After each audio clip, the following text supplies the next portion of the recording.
Ladies and gentlemen, would you please welcome Dr. Joe McCord. I feel good.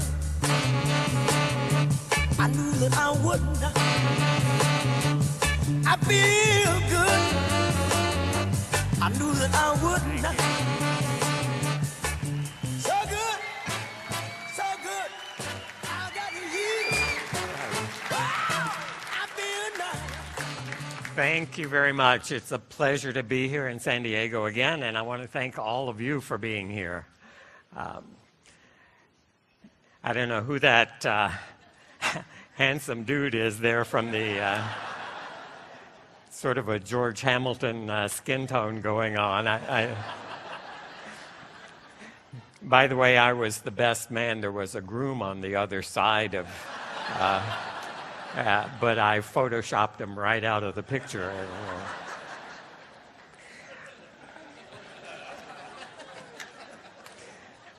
The picture's a little fuzzy, but after thinking about it, that whole decade was a little fuzzy.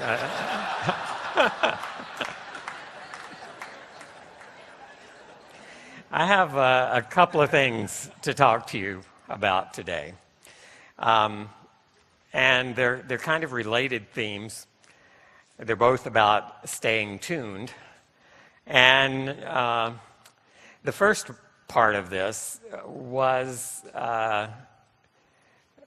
instigated by something that happened earlier this month, one of the science calls. I hope you all tune in for those when they happen. The one that happened earlier this month was two distributors, Skip Campbell and Dondi Nettles, emceed by Ben Seaman.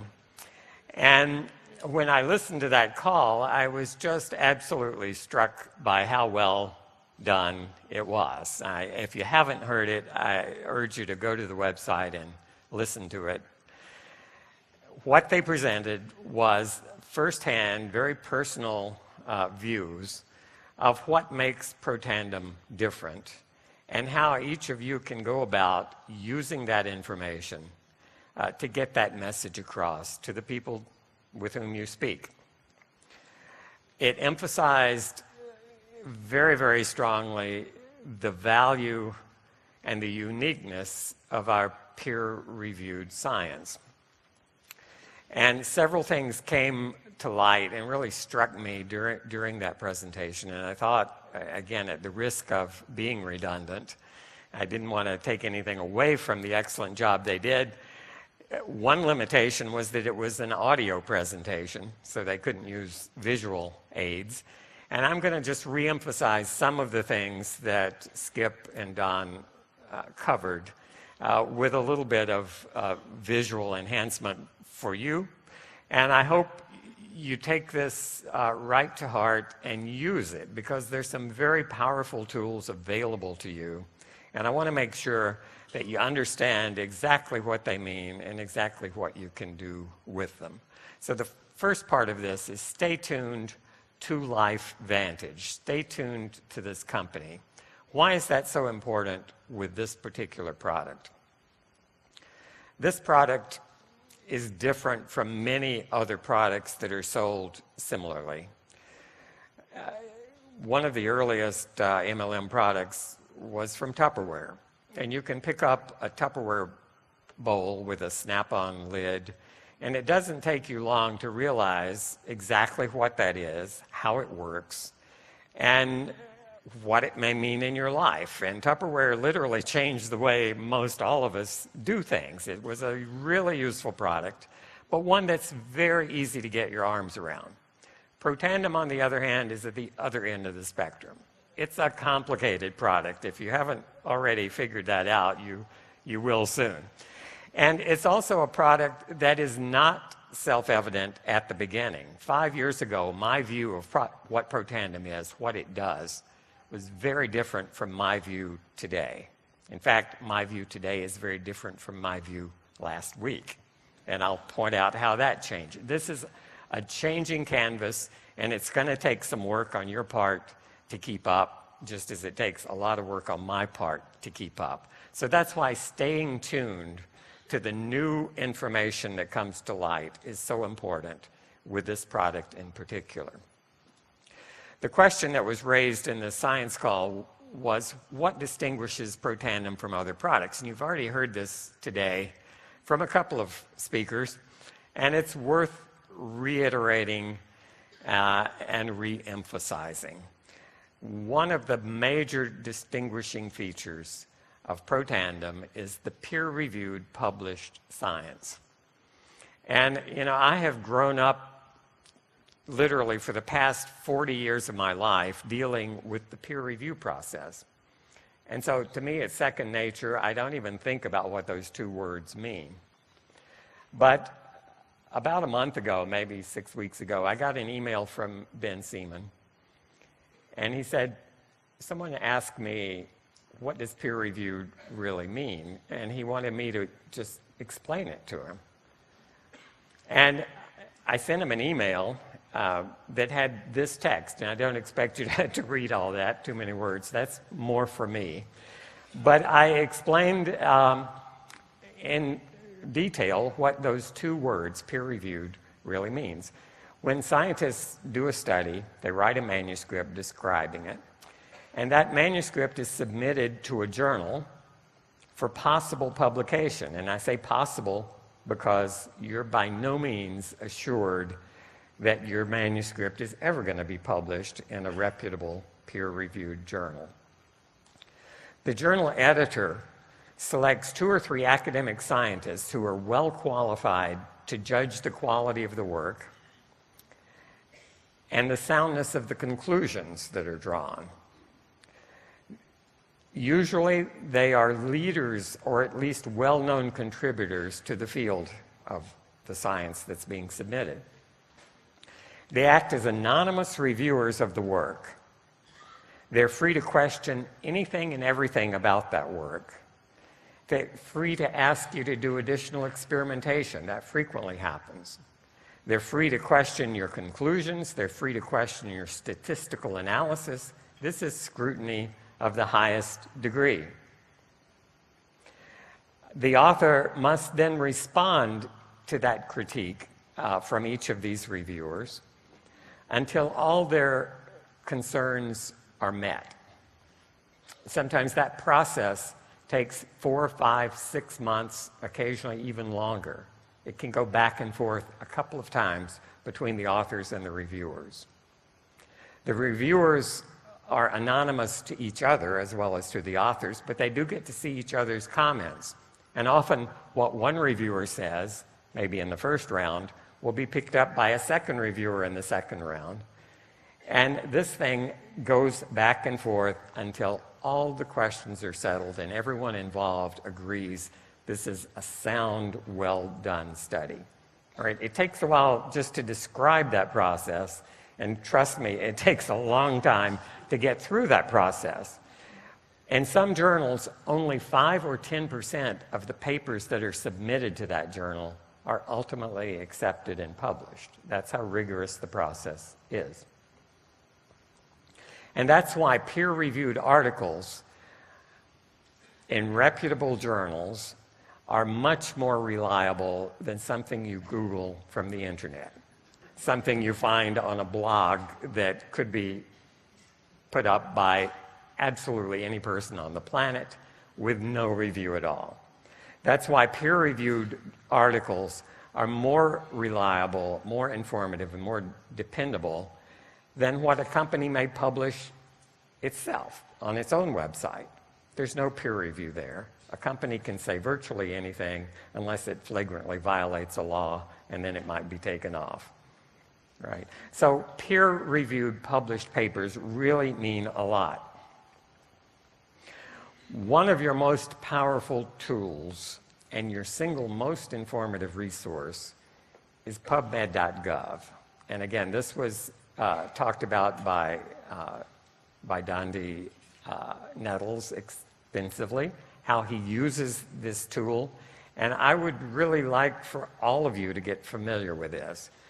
There are 10 characters to type in, pubmed.gov, all right? You type that in your browser, and what comes up is a screen that looks like this. It's just like a Google search. The difference is this is not searching everything that anybody and his neighbor has posted on the internet. This is searching the peer-reviewed, published biomedical literature, not just from this nation, but from the entire planet. Every journal that meets the qualifications, that conducts peer-reviewed publication of biomedical research, is included in this database that's run by the National Library of Medicine of the United States of America. PubMed.gov is your tax dollars at work, and it's probably one of the most efficient and useful uses of your tax dollars. There are many, but this is up there. And it's an outstanding contribution of this country to the well-being of the entire planet, right? It works just like Google. So if you go bring up PubMed and you type in the search field something like Protandim, and you hit enter, what you see is all of the publications specifically discussing Protandim in the published peer-reviewed biomedical literature. And you might expect there would be hundreds because you may not have a feel for how this thing works. 6 is a very substantial number for where we are and how long we've been at this. Let me tell you, if you had done this search 1 year ago, there were 3. Right? So in the last year, this has doubled. There's a 7th waiting in the wings, and I hope soon you'll see a 7th paper there. These are independently funded for the most part. The first couple were funded by the company, and everything after that has been independent, funded by private agencies such as Parent Project Muscular Dystrophy, such as the American Heart Association, and from federal funding, such as the National Institutes of Health. If you click on any one of those publications, what you see is the entire abstract, right? And if you see the icon in the upper right of this screen, it says free full text PDF file, a reprint format of this paper. Again, that icon always appears if the research was funded, at least in part, by federal money. That is, your tax dollars also supported, in some part, this study on the effect of Protandim on Duchenne muscular dystrophy. Because your tax dollars paid for it, you're entitled to download the full text research in a PDF file. And all 6 of the papers shown here have those downloadable PDF files available. If you go back to the initial screen and you type in, let's say, oxidative stress, you would find 81,000 hits. All right, that's a lot of research on oxidative stress. Protandim is aimed at reducing oxidative stress, but you can search more focused on the term Protandim or more broadly on the term oxidative stress. If you type in oxidative stress and any medical condition that comes to your mind, you'll get, again, a number of hits. If you in this case, oxidative stress and dialysis, which is a procedure that people undergo when they're in kidney failure, you find an amazing 1,113 publications on oxidative stress and dialysis. You can focus even more tightly, if you want to, by searching a topic with NRF2. Again, Protandim, and for newcomers in the audience, I'll explain what NRF2 is and what Protandim does to it in just a moment.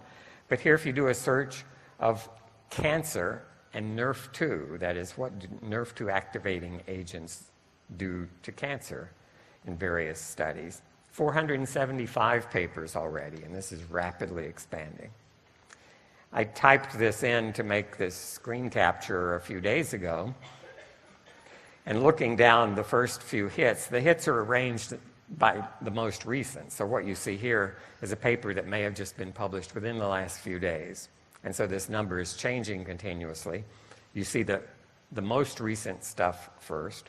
And as I was looking at the results of this hit, I noticed one paper that really changed an important way that I have viewed Protandim vis-a-vis cancer.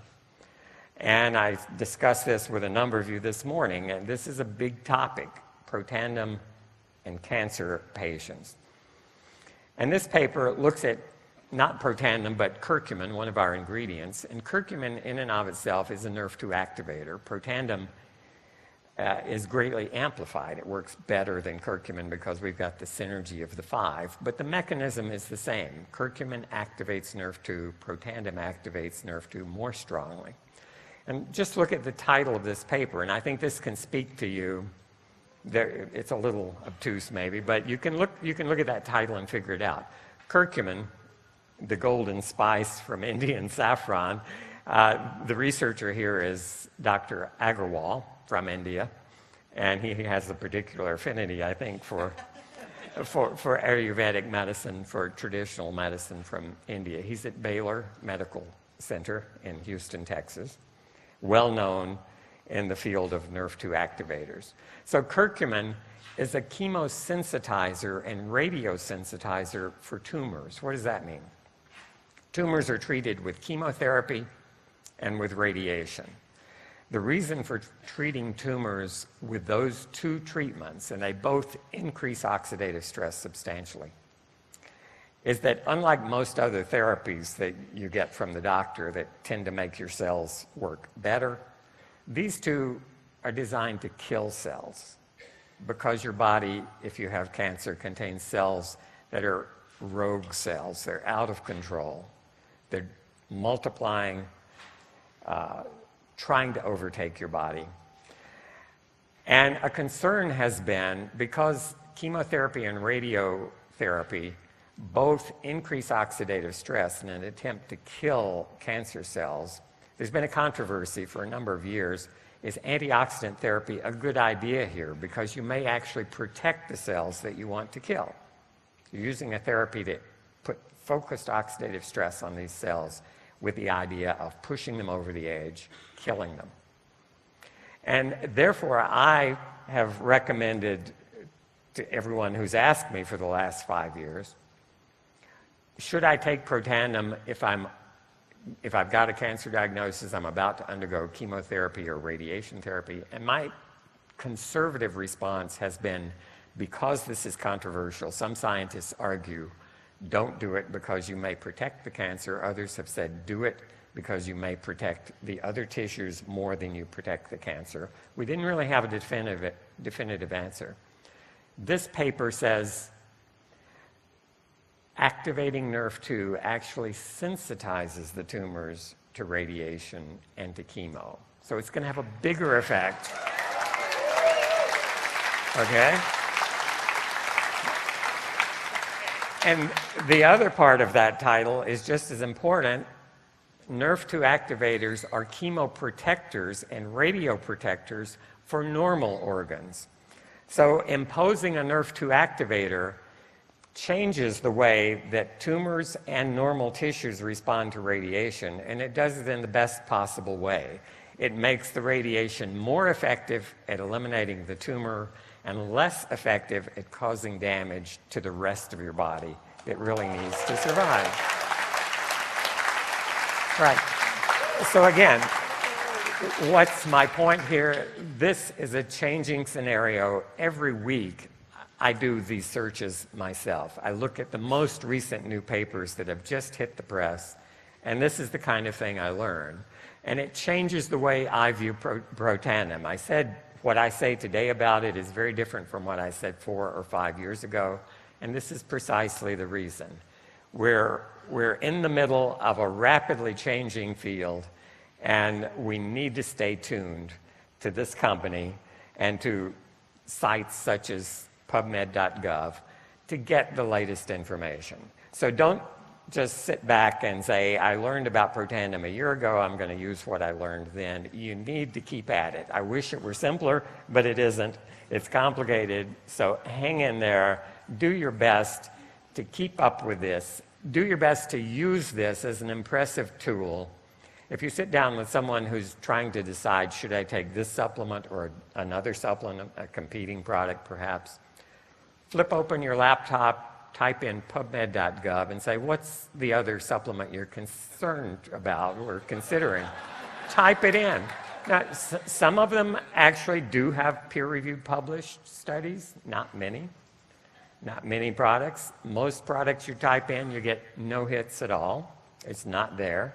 And they may say, well, the company says on their website it does this, it does that. Okay, if it's true, they should submit it to a journal. They should get a peer-reviewed published paper. Then it will mean something. All right, so use these tools. They are very, very powerful. The second part of this, my stay tuned theme, is stay tuned with Protandim. And I'm using a slightly different definition of tuned in this case, but I think it works well. And I'm going to interject one slide here. I know there are a lot of new people in the audience who haven't heard me talk before. It's always a dilemma because I know there are new people. Should I go back to square one and use this time to reiterate what Protandim is, how it works? And my concern is there's a lot of new stuff I want to talk to you about. And so there's a dilemma. Do I try to bring everyone up to speed? Maybe the best solution, if you're new, look at the website, look at some of the previous presentations that may start at square one and fill you in. But for those of you who are new to this group, let me explain what Protandim is and what it does. Protandim is a Nrf2 activator, and I realize that doesn't say anything to you guys if you're not a biochemist or have a PhD in some biomedical science. But I'm going to tell you very briefly what a Nrf2 activator is and what it does. It can be viewed as a biochemical wake-up call. Literally, these substances are messengers.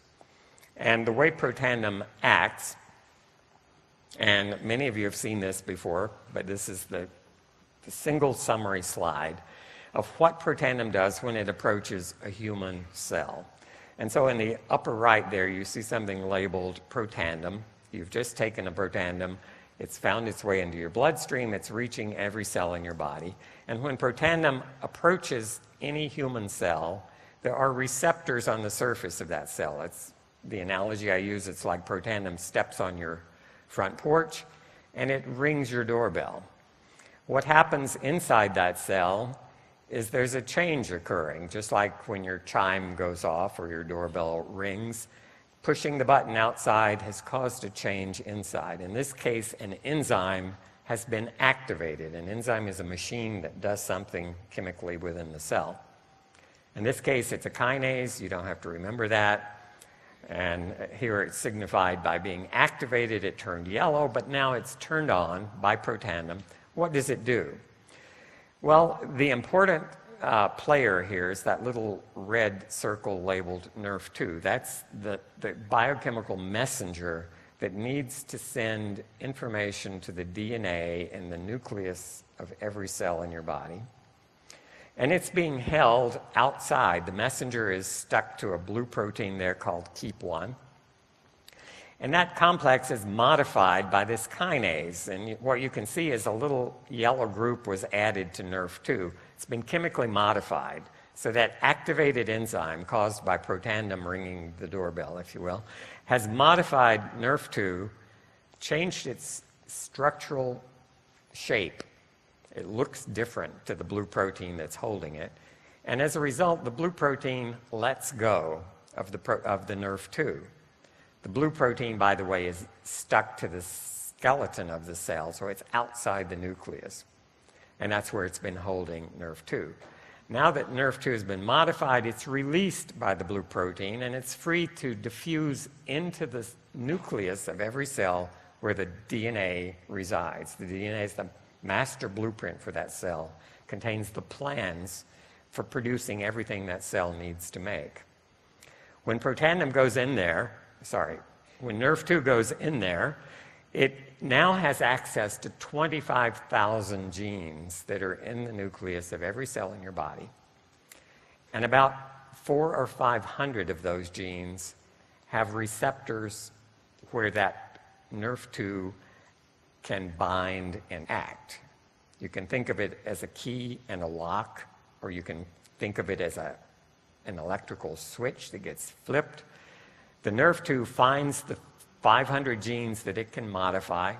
It binds to them, it turns on that gene, and the end result is all 500 of those genes upregulate the thing that they encode, the blueprint for which they are for some product that the cell makes. So in this case, protective enzymes are produced in response to Protandim. That's how it works in a nutshell. The actual biochemistry is a little more complicated, but not much. Seriously, that's very close to the way I would explain this to my peers. That's what Protandim does. It activates NRF2. The cell makes more of its protective survival-related enzymes. So here I'm using a slightly different twist on the theme, stay tuned with Protandim. If you look up tune in a dictionary, which I did here, Merriam-Webster online, you type in tune, and you find that there's several definitions. It's to adjust musical pitch. Everyone's familiar with that. You can tune an instrument. You can tune a piano. It brings it into harmony. It's a way of adjusting something for precise functioning. So you can take your car into a mechanic, and you can tune up the engine. It's to make more precise, more intense, or effective. And here at definition 1, the example given there is tuned her guitar. Okay, so you can tune something to the right frequency, the right pitch. And if you look this definition up a few years from now, I'm hoping at the bottom there may be an addition. As, for example, Grandma tuned her genome with Protandim.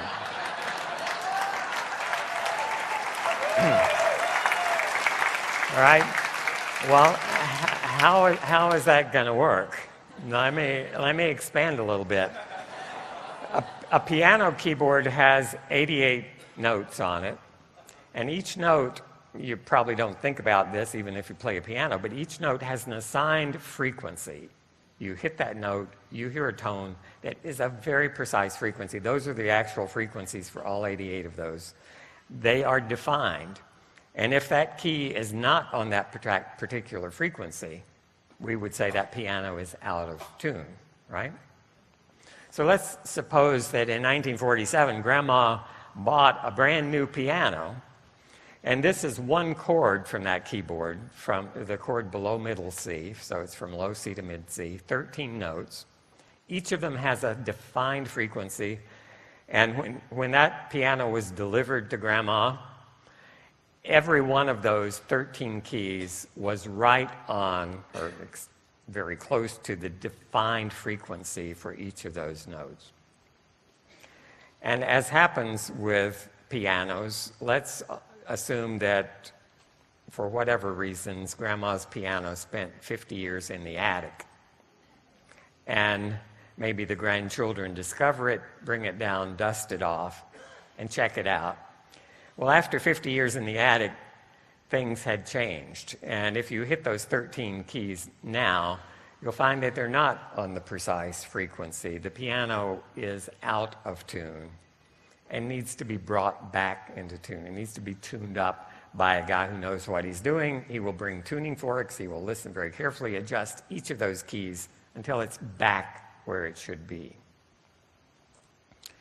And the same thing happened to Grandma, by the way, in those 50 years.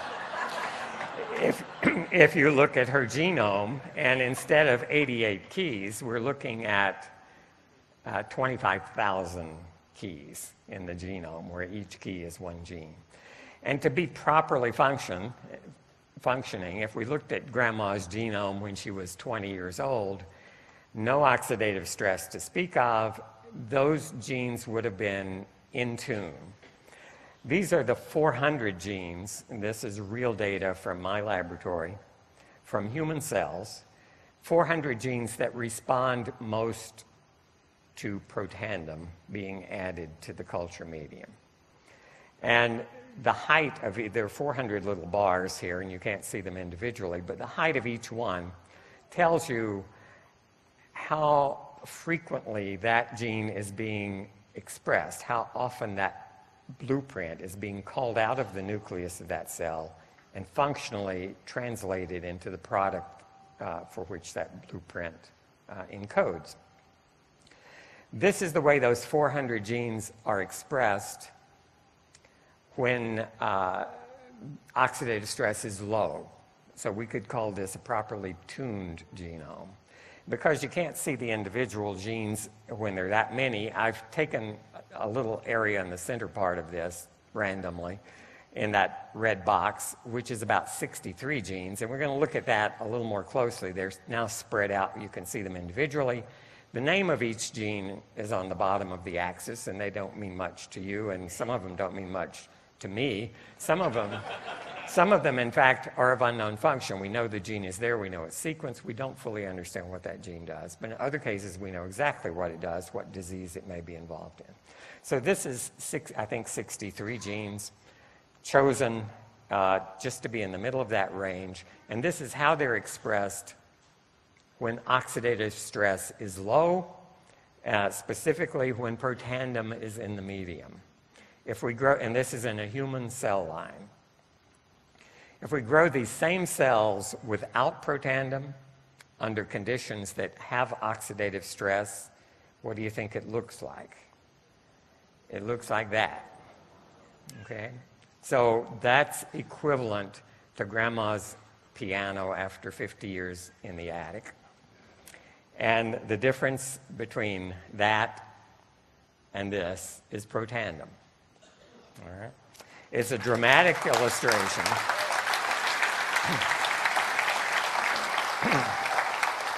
And let me point out to you, too, how dramatically things have changed. Protandim was developed primarily to affect 3 gene products, superoxide dismutase, or SOD, catalase, and glutathione peroxidase. And the literature, as of 5 years ago, led us to believe that this could happen, this would happen with Protandim. And indeed, it did affect those 3 genes. What we've learned in the last 5 years is that it affects not only those 63 genes, but these 400 genes, all right? So 3 of those are SOD, catalase, and glutathione, or glutathione peroxidase. Have we realized that Protandim does a lot more than that? You bet. We went from 3 genes to 400 or 500 genes that we're now talking about. Each of those genes has its own story. And your eyes would quickly glaze over if I went through the first 200 of those. So what I'm going to do is give you an example on each end of the spectrum in the few minutes remaining. One of the genes that caught my eye when I looked at this entire 400 genes was at one end of the spectrum. That is, of all the genes that are downregulated, which one is downregulated the most? And this gene, called fatty acid binding protein 4, meant nothing to me at the time, was strongly downregulated by Protandim. And I'll show you the data in a moment. And so what do I do when I see something like that? Well, I go to pubmed.gov that I showed you earlier. I type in fatty acid binding protein 4, or FABP4, the name of that gene. And my question is, what is this involved in? Is it good to be high? Is it good to be low? What do we know collectively about fatty acid binding protein 4? And this paper appeared just in the last month. And it says that this one and a related gene, fatty acid binding protein 5, another gene, are related to the metabolic syndrome. All right, that's epidemic in this country. That's when people get older, they get obese. It involves inflammation. It involves atherosclerosis. It involves type 2 diabetes. It involves calcification of arteries. A lot of nasty things are related to these 2 gene products. The conclusions from this paper I just kind of summarized, FABP4 and to a lesser extent FABP5 contribute to insulin resistance, which is part of type 2 diabetes, to atherosclerosis, hardening of the arteries, cardiovascular disease. Reduction of FABP4 provides a striking resistance to the development of insulin resistance and multiple features of the metabolic syndrome. All right, that's powerful. In this paper, they could lower FABP4 by genetic manipulations, things that we can't do to ourselves, but we can do to animals in a lab, provided resistance to metabolic syndrome. And at the bottom there, FABP4 is associated with metabolic syndrome, inflammation, coronary calcification in humans. What does Protandim do to it? On the left, you see the effect of Protandim on human cells in culture. The left bar is the control without Protandim. At 2 concentrations of Protandim increasing, you see an 85% reduction of this FABP4 gene product. The related one, FABP5, showed a 66% reduction in response to Protandim. Right? The higher this gene is, the more likely you are to get metabolic syndrome, calcified arteries, and the related bad things that happen. At the other end of the spectrum, another gene, and again, when I saw this one, this is one of the most potently upregulated genes by Protandim. The gene is named AKR1B10. That didn't mean anything to me, even though I'm a biochemist. It's a human aldoketo reductase, but I put it in PubMed to see what is this gene doing. Protandim strongly cranks it up. Is that a good thing or a bad thing? These 2 papers were published within the last year. Again, rapidly moving scenario. And look at this title. This gene, AKR1B10, promotes cell survival, sounds good, by regulating lipid synthesis and eliminating carbonyls. Well, you may not know what carbonyls are, but carbonyls are related to T-bars, which you have heard before, lipid peroxidation products. The conclusions of these 2 papers is that this